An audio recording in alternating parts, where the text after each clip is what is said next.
Et bonjour tout le monde, j'espère que vous allez bien et j'espère que vous êtes en forme. On se retrouve une fois de plus pour l'actu des mouches où l'on va parler des sorties cinématographiques et vidéoludiques de la semaine à venir. Cette semaine pour les sorties au cinéma, il y a l'air d'avoir vraiment pas mal de choses intéressantes, donc ça c'est plutôt cool. Par contre pour les jeux vidéo, j'ai envie de dire on a eu un mois de juin assez laborieux dans l'ensemble. Nous allons donc sans plus tarder commencer avec les sorties cinématographiques et notamment la sortie ce mercredi 26 juin du nouveau film de Yorgos Lanthimos avec notamment Emma Stone et Willem Dafoe. Il s'agit de Kinds of Kindness. Kinds of Kindness est une fable en triptyque qui suit un homme sans choix qui tente de prendre le contrôle de sa propre vie, un policier inquiet parce que sa femme disparue en mer est de retour et qu'elle semble une personne différente, et une femme déterminée à trouver une personne bien précise, dotée d'un pouvoir spécial destiné à devenir un chef spirituel prodigieux. Eh bien, pour être tout à fait honnête avec vous, c'est un film que j'attends vachement, mais surtout parce que c'est Yorgos Lanthimos qui le réalise, parce qu'il y a Emma Stone dedans, et parce que, comme je le disais, il y a également Willem Dafoe. Mais sinon, je sais pas du tout à quoi m'attendre. Enfin, les images que j'ai pu voir dans les différentes bandes annonces, là, les images que vous allez voir, c'est la dernière bande annonce qui est sortie il y a 2 semaines. Je viens juste de la découvrir, j'avais pas vu ces images-là. Ça ne m'aide absolument pas plus que les anciennes images à visualiser qu'est-ce qui va se passer concrètement dans ce film. Ça a l'air d'être un pseudo bordel avec, je sais pas, il va se passer des choses un petit peu cheloues, des personnages qui ont l'air gentils mais qui est à la fois méchants. Enfin, c'est très difficile de se faire un avis honnêtement avec ce qu'on nous montre. Et du coup, comme vous pouvez le constater, c'est très difficile pour moi également d'exprimer à peu près correctement mes idées et ce que j'en pense. Après, vous n'êtes pas sans savoir que Yorgos Lanthimos, c'est celui qui a réalisé Pauvre créature, qui est sorti là en début d'année 2024 en France, qui est pour moi un des films de l'année, donc j'ai envie de lui faire confiance. Deuxième sortie de la semaine, et attention encore une fois, un très gros film qui est en plus un film français, il s'agit du Comte de Monte Cristo. C'est un film que j'attends vraiment beaucoup, notamment depuis qu'il a été annoncé, tout simplement, depuis que j'ai vu la toute première bande-annonce au cinéma. Alors, je la vois un petit peu trop souvent, donc bon, les images, je commence à les connaître un petit peu par cœur, mais la bande-annonce que je vous mets ici, il y a deux trois trucs inédits que j'avais pas encore vus. Mais en vrai, pour un film français, mais qu'est-ce que ça a de la gueule! Je suis vraiment très impatient de voir la prestation de Pierre Ninet dans le film parce que franchement, il a l'air de coller super bien au personnage, il a l'air d'être comme il faut, tout simplement, j'ai envie de dire. Et à côté de ça, enfin, il a l'air d'avoir de beaux panoramas. Alors, il y a juste un petit point que j'avais pas repéré dans les bandes annonces et dans celle-ci justement, il y a deux trois lignes de dialogue en plus. Et j'espère que ça va pas être en mode attention, tu veux faire le bien, mais en fait tu fais le mal. Enfin, on nous parle un petit peu de ça, l'espèce de vieil homme qui lui dit je t'apporte le plus grand trésor que la terre ait jamais connu. Dans les bandes annonces que j'ai vues avant, ça s'arrêtait là. Et là, dans celle-ci, il dit après, qu'est-ce que tu vas en faire? Attention, est-ce que tu vas faire le bien ou est-ce que tu vas faire le mal? J'ai envie de dire, le mec, il a été enfermé pendant des années et des années. Va falloir arrêter avec les leçons de morale à un moment donné, hein. Si lui, ce qu'il veut, c'est la vengeance, eh ben c'est la vengeance et puis c'est tout. Il y a quelques plans dans la bande-annonce qui sont assez stylés au niveau de certaines scènes de bagarre, enfin une en particulier qui se passe la nuit. J'espère que elles vont toutes être bien aménagées, chorégraphiées. Donc ouais, franchement, très très impatient de découvrir ce film et j'espère que justement qu'il va nous offrir un très beau spectacle. Ce mercredi 26 juin sera également Sans un bruit jour 1, dont je vais parler assez rapidement parce que je n'ai pas vu les opus précédents. Et encore une fois, on a affaire ici à une bande-annonce qui donne vachement envie. Je voyais tout le temps pareil, la même bande-annonce en boucle au cinéma. Là, je suis tombé sur quelque chose de nouveau et ça a l'air vachement plus cool que ce à quoi je m'attendais. Et pour vous dire, j'avais même pas vu dans les bandes annonces précédentes qu'il y avait Joseph Quinn dans le film. Alors, c'est pas un acteur non plus que j'idolâtre, mais voilà, je découvre en fait qu'il y a un acteur qui joue un des rôles principaux. Je le découvre uniquement dans cette bande-annonce. Donc, il y a un petit problème des fois sur les trailers. Et cette bande-annonce, justement, elle a l'air d'en dévoiler un petit peu plus sur le déroulé de l'histoire. Alors, je pense pas que ça raconte non plus l'entièreté du truc, mais on voyait pas grand-chose dans les premières bandes annonces, à part justement l'arrivée des extraterrestres. Je sais pas comment les appeler autrement. Je vous dis, j'ai pas vu les films précédents, mais je dois reconnaître que ça me donne vachement envie de les voir quand je vois la bande-annonce de celui-ci. Et les premiers trailers nous montraient surtout l'arrivée des aliens, le fait qu'il fallait pas faire de bruit, qu'il fallait survivre et tout. Et là, en fait, on nous montre que les États-Unis finalement vont pas vraiment aider la population. Enfin, ils ont l'air de débarquer sur une île. Alors, j'ai pas vu où c'était exactement, si c'était New York, Manhattan ou je ne sais quoi. Et qu'est-ce que je voulais dire? Oui, et en fait, ils vont faire quoi? Ils vont bombarder bombarder les différents ponts pour que personne ne sorte de cette île justement. Donc j'ai envie de dire, c'est pas très gentil et je suis très curieux de voir ce que ça peut donner. Et ce qui est marrant, c'est que c'est un film drame, épouvante, horreur, thriller, donc le truc qui est censé avoir des recommandations. De ce que je vois sur Allociné, il n'y a rien indiqué. Par contre, Kinds of Kindness, lui, c'est interdit aux moins de 12 ans avec avertissement, alors que c'est pas un film d'horreur. Alors, je sais, il n'y a pas que les films d'horreur, il y a des films entièrement sur le mal-être psychologique, par exemple, ou je ne sais quoi, je prends un truc au pif, hein, mais où il n'y a pas forcément du sang, et oui, qui sont très durs à regarder. Mais là, quand on te met horreur, épouvante, et même tu le vois dans la bande-annonce, ouais, je trouve ça bizarre quand même. Et ce sera tout, en tout cas pour ma part, pour ce que je considère comme les grosses sorties de la semaine. Il y a d'autres films intéressants qui sortent, je vous l'ai dit en début de vidéo, il y avait pas mal de choses cette semaine. Je vais en parler rapidement, mais pour moi, c'est pas forcément des grosses sorties, ou alors c'est des films qui ne vont peut-être pas être trop justement diffusés. Le premier d'entre eux, c'est un film français dont certainement beaucoup de personnes ont déjà vu la bande-annonce si vous allez régulièrement au cinéma. Il s'agit de La famille Henedrix avec notamment Danny Boone et j'ai oublié le nom, excusez-moi, de l'actrice Laurence Arnay. Qui suit en gros l'histoire d'une famille recomposée qui va faire un road trip pour ressouder justement cette famille qui semble un petit peu se désunir, notamment avec les enfants. Ça semble être une mère qui veut à tout prix garder ses petits chéris près de soi, ce qui est tout à fait normal hein, comme comportement. Mais voilà, j'ai l'impression que le film part d'une bonne intention, mais honnêtement, c'est pas le genre de truc que j'irai voir. Enfin, je vous cache pas que j'ai l'impression de voir encore une fois le même genre de film français que ce qu'on voit habituellement. Donc c'est pour ça que je vous disais tout à l'heure, le Comte de Monte-Cristo, je l'attends vachement parce que j'ai l'impression que ça peut vraiment apporter un gros coup de boost au cinéma français. Un peu au même titre que Les Trois Mousquetaires, même si alors, il y en a plein qui ont pas aimé la deuxième partie. Moi, je fais partie de ceux qui défendent globalement la partie numéro 2. Mais voilà, au moins, ça change avec ce genre de film par rapport aux films comédie classiques comme La famille Hendrix, par exemple. Je ne critique pas, attention, je n'ai pas vu le film. Je dis juste que, pour moi, c'est du vu et revu. Nous avons également cette semaine la sortie du film L'enfant qui mesurait le monde avec Bernard Campan qui joue dans un film, dans un style de film qu'il affectionne visiblement particulièrement parce que depuis quelques années j'ai l'impression qu'il fait que ça. C'est un film où en gros lui ça a l'air d'être je sais pas un grand PDG d'une société qui fait des bâtiments ou un truc comme ça. Il va apprendre malheureusement le décès de sa fille qui elle n'était pas en France mais en Grèce et sa fille avait un petit garçon et justement il va le rencontrer, apprendre justement à, à tisser un lien familial avec lui, pourquoi pas même chercher à l'éduquer. Alors visiblement c'est quelqu'un, une amie de sa fille qui l'éduquait, et l'enfant en question est autiste, et c'est pour ça que je disais que Bernard Campan il joue un peu dans le même style de film depuis quelques temps, parce que il avait joué, j'ai plus le nom du film, qui était assez sympa d'ailleurs, où justement lui se liait d'amitié avec un handicapé mental. Ça a l'air d'être un petit peu du même genre, enfin il joue vraiment au début le rôle du mec ultra aigri, voilà, le pognon, les affaires et tout, et je pense que ça va être comme à chaque fois la même chose.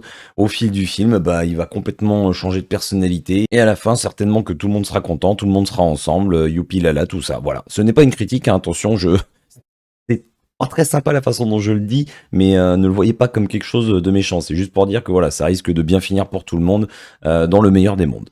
Il y a également un film qui a l'air très sympa qui sort cette semaine. Il s'agit du Moine et le fusil, qui est un film qui traite du Bhoutan, un pays qui s'ouvre en gros à la modernisation et à la démocratie. En gros, bah, le pays va découvrir tout ce qui est Internet, télévision, tout ça.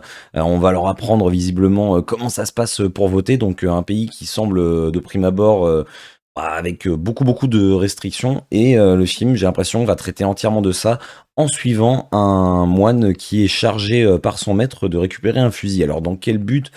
C'est pas forcément clair, mais le film a l'air très sympa, il a l'air d'avoir de très beaux visuels, et malheureusement, je pense qu'il ne sera pas énormément diffusé celui-ci. Là, vous voyez la bande-annonce que je regardais, la bande-annonce elle avait sorti il y a 3 semaines sur la chaîne YouTube en question, 20 visionnements. Sachant qu'on parle d'une bande-annonce de film, c'est pas une vidéo à la con comme ce que je peux faire par exemple. Là, ok, bon, bah 20 visionnages, d'accord, mais là on parle d'une bande-annonce d'un film quand même international. C'est un peu triste, je trouve. On peut terminer éventuellement en parlant du film Les pistolets en plastique. dont, comme vous pouvez le constater, l'affiche, moi personnellement, je la trouve plutôt de mauvais goût. Après, en soi, pour avoir vu la bande-annonce, c'est moins pire que ce à quoi je m'attendais. Enfin, j'imagine que vous avez compris le lien effectué entre l'affiche et une certaine personne. J'avais peur que le film traite vraiment de cette histoire-là en mode humoristique et franchement, j'aurais vraiment pas compris l'intérêt de faire un truc comme ça, d'autant plus que c'est une affaire qui est pas résolue. Et en fait, bon, ça a l'air de s'en éloigner quand même pas mal. On en parle un petit peu dans le film en utilisant un autre nom, Monsieur Bernardin, et ce qu'il a fait. Mais à côté de ça, en fait, ça a l'air juste d'être un film complètement barré sur une enquête. Il y a l'air d'avoir plein de personnages, plein de séquences complètement loufoques. Enfin, ça a l'air de partir vraiment en vrille dans tous les sens.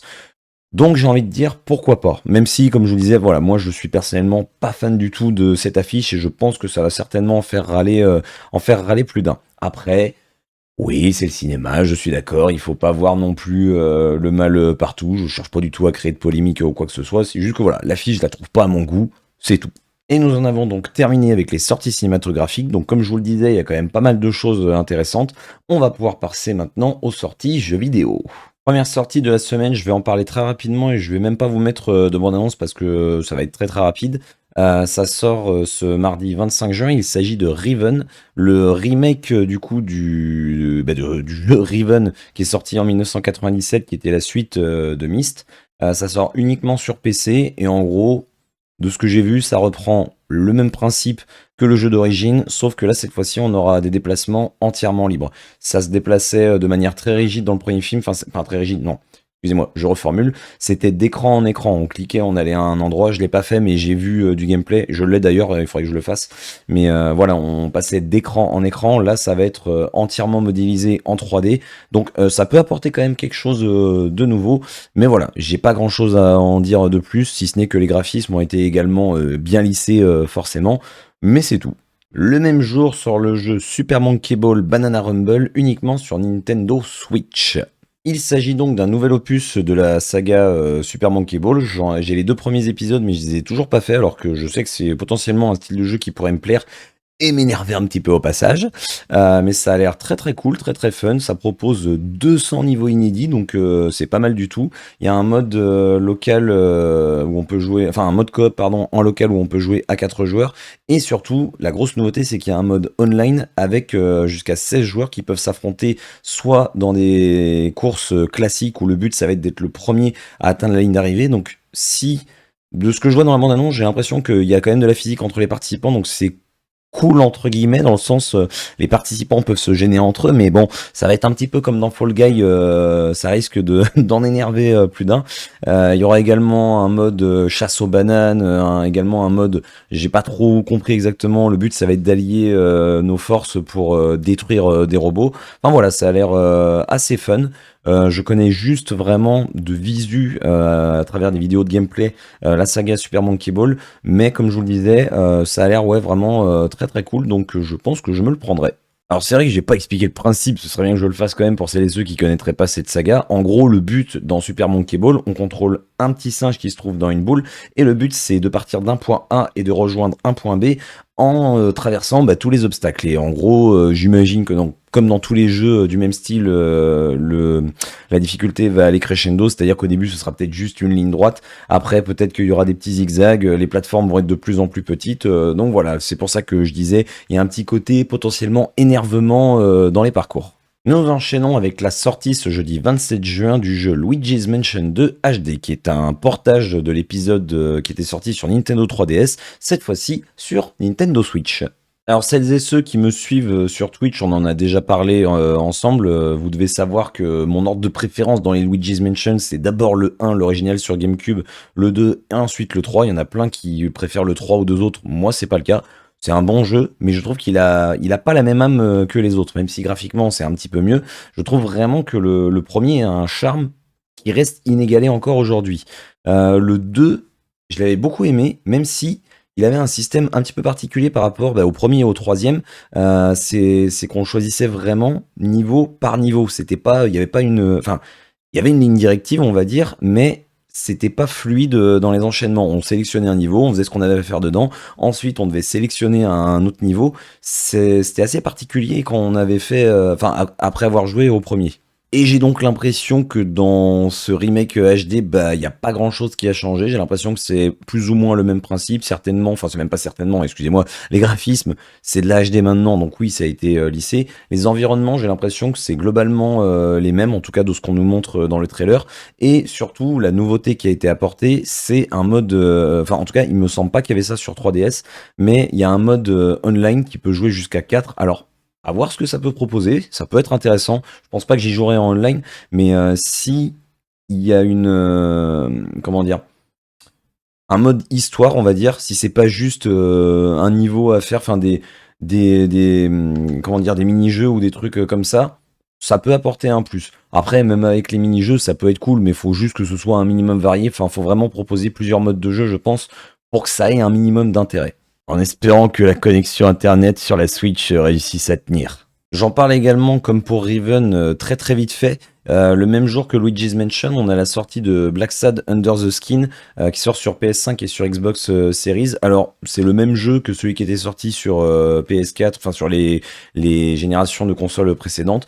J'en parle juste vite fait pour la petite anecdote parce que j'ai ma chérie qui avait commencé le jeu, qui est assez long d'ailleurs, enfin elle avait passé pas mal de temps dessus et elle a eu un crash au dernier niveau, vraiment le tout dernier chapitre du jeu, qui a corrompu totalement sa sauvegarde. Elle avait eu plusieurs bugs tout au long du jeu. Et du coup, elle n'a jamais terminé le jeu, elle était dégoûtée, elle a jamais voulu relancer, elle a dit c'est une catastrophe ce jeu, jamais j'y rejouerai. Donc voilà, elle n'en a jamais vu la fin. J'espère que dans cette nouvelle version, ils ont corrigé tous les bugs qu'il y avait. Parce que c'est vrai que je la regardais jouer de temps en temps, il y en avait quand même régulièrement, que ce soit dans les dialogues, que ce soit des bugs de texture ou des bugs, enfin le jeu qui crache tout simplement. Donc ouais non, c'est pas normal quand même. Dernière sortie de la semaine, ça sort sur PC, PS4, PS5 et sur Nintendo Switch ce vendredi 28 juin. Il s'agit de Spy X Anya Opération Memories. Il s'agit d'une adaptation du manga Spy X Family que je ne connais pas du tout. Enfin, je connais de nom, mais c'est la seule chose que je connais de ce manga. Donc c'est adapté en jeu vidéo et c'est décrit comme un jeu de relaxation. En gros, le but du jeu, ça va être de réaliser un album photo pour l'école. Et on va donc avoir différents mini-jeux tout au long de l'aventure dans différentes zones. Donc j'ai l'impression de ce qu'on peut voir également dans la bande-annonce que ça va être un jeu un petit peu, alors exploration, non c'est un grand mot, mais un petit peu un jeu d'aventure. On peut changer nos tenues pour que sur les clichés, les différents clichés qu'on va prendre, ce soit pas tout le temps pareil. J'ai du mal à voir un petit peu le côté relaxation là-dedans. Alors je dis pas que c'est un jeu non plus qui est ultra nerveux, mais vu que c'est que des mini-jeux, dans ce cas-là, Mario Party, c'est un jeu relaxant, mais pas vraiment en soi. Bon, là, le jeu a l'air de se jouer seul, mais donc un peu perplexe. J'ai pas trop d'avis là-dessus. On peut apercevoir quelques mini-jeux par-ci par-là. Enfin, il y a deux ou trois mini-jeux qui se passent en cuisine. Il y a des mini-jeux à base de sport. Enfin, on voit qu'il y a du volley à un moment donné. Il y a, je sais plus, je crois qu'on voit une partie de cartes à un moment donné. Enfin voilà, je pense que ça s'adresse surtout à ceux qui connaissent le manga Spy X Family.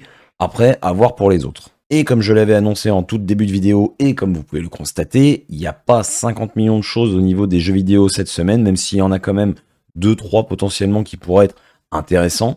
J'espère que cette vidéo vous a plu et vous a donné envie d'aller voir des films ou de vous procurer ou de tester certains des jeux. N'hésitez pas encore une fois à me laisser un petit commentaire si vous le souhaitez, à me laisser également un petit pouce comme ceci ou comme ceci, et éventuellement à partager la vidéo autour de vous.